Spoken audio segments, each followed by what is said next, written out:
Welcome, soil conservation and management students from the Royal University of Agriculture to our Session 15 lecture series on applications of GIS and GNS in agriculture. This is video lecture number 4 and I am Jared Williams with Brigham Young University, Idaho, and a guest lecturer or a visiting professor at the Royal University of Agriculture in 2021.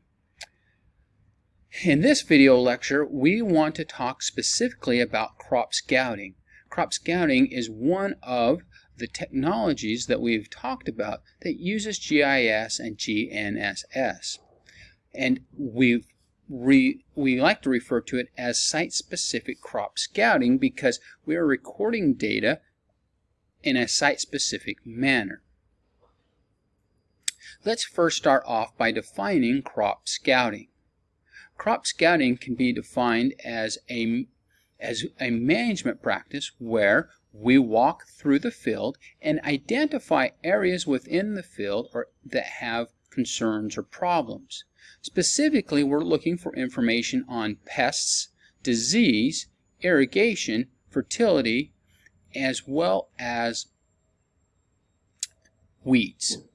Weeds is not listed there, so we'll write it there, as well as weeds. Sometimes crop scouting also includes the sale of products like herbicides, insecticides, bactericides, fungicides, and potentially fertilizer.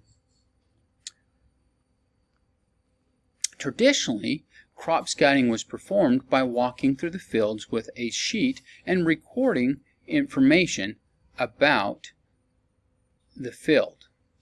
Sometimes this included a hand-drawn map, but the crop scout, the person that's doing it, is referred to as a crop scout. The crop scout walks through the field and observes pest and insect damage, areas that are under and areas that are over irrigated, nourishment. They identify weeds in the field and would write that down. Again, sometimes they would have a map, other times they would not. But today, crop scouting activities include the incorporation of GPS or GNS technologies. Often, crop scouters no longer use a sheet of paper to write things down on, but they use their smartphone or tablet. Most smartphones and tablets are GNS or GPS enabled devices. So they can pull up their maps, pull up their field, and then walk through the field. And as they walk through the field, they can start recording areas that have pests problems, insect or weeds problems, and it drops a pin of where that location is in the field. Additionally, they can use the camera on their phone to take pictures of those areas. They can also bring up additional layers of data such as aerial photography or topography maps, maps that show elevation and slope.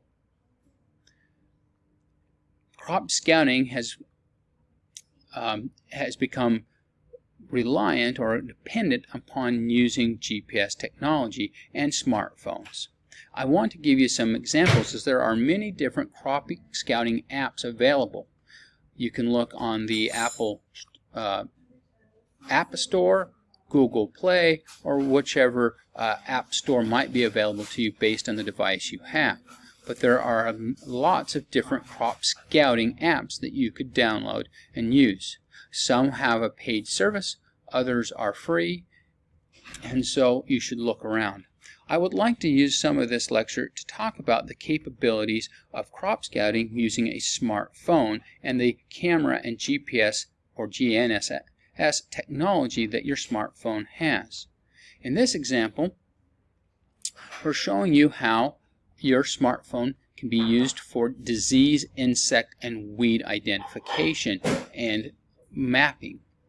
As you walk through the field as a crop scout looking for problems, You might find leaves with diseases. One of the things that these apps can do is help you look through a series of pictures to help you identify the disease.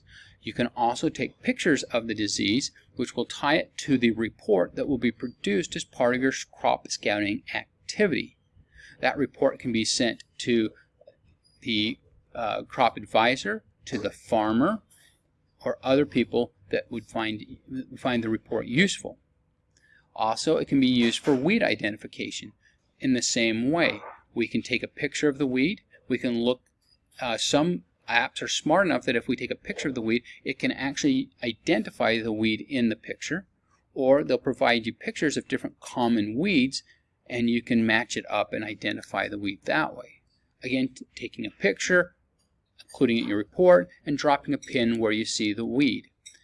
Over here is doing a similar thing with insects. Again, identifying insects, the damage the insect is causing to the plants, and we can take pictures of those. We can scan through other pictures that the software has to identify our insect and add that to the report that we can send to the farmer or to the crop consultant. Additionally, when we look at pest pressures, as mentioned in the previous slide, this shows a map of where we identified locations within the field of pest pressure.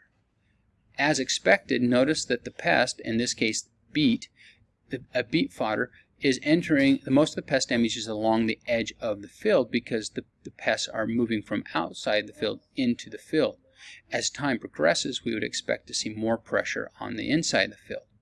This is a good example of how proper crop scouting or site-specific crop scouting can improve soil management and reduce soil degradation. As you can see, there is lots of pest pressure around the edges of the field, but none in the center. Insecticide only needs to be applied in these edge areas, therefore reducing the amount of insecticide that needs to be applied and saving the farmer money in both labor costs and insecticide. Additionally, pictures at each of these locations can be added to a report and then cataloged.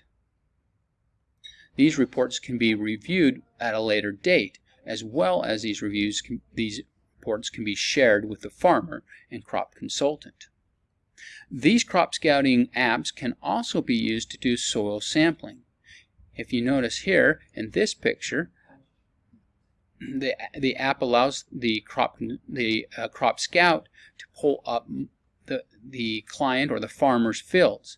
He identifies one of the fields that needs to be soil sampled. You can see it here. It's this field right there. He applies a grid based on the size he wants, and then the app will help him navigate or drive to each of these locations to pull soil samples. Also, it gives an ID number for each soil sample that can be written on the soil sample and sent to the lab. When the lab gets that, the lab can match that identification up with where it was taken in the field, and the lab in the end can produce a map showing the different amounts of, in this case, phosphorus across the field based on the soil sampling. From this map, a prescription map can be made. Notice here that there were 49 samples taken. It gives the price for it, total area, because all of this is GPSed, or using a GNSS, or a Geographic Information System. This technology is very helpful because, again, we're identifying the areas in the field that need, in this case, phosphorus fertilizer, and the areas of the field that don't need phosphorus fertilizer. Additionally, this software or apps allows us to also pull up multiple different maps of the same field so we can compare them and look for trends or potential problems. Here in this first picture we have a yield map. Here we have moisture, harvest moisture right there. In other words, how wet is the grain when we harvested it, and the yield. And we can look at the correlations. Here we have a profit map. How much money did we actually make? on the field based on inputs and yield. So one of the powerful tools of a crop scouting program is not only collecting data and cataloging or recording that data, but also the ability to create maps and compare. We can look for trends in how pests are moving through the field, trends of areas that are low yielding and low and profitable, and whether that's correlated with maybe our pest pressures, weed pressures, or fertilizer problems. Also, one of the powerful things about these apps is that we can share that data. So the Crop Scout can share that data easily with the farmer and the farmer's advisor.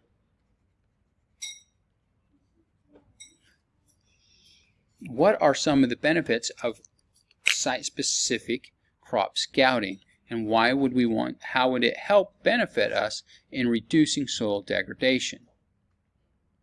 Site-specific crop scouting allows for spatial identification of pests, disease, weeds, nutrients, and irrigation problems, which can cause soil degradation, but by measuring them and understanding the problems, we may be able to reduce soil degradation.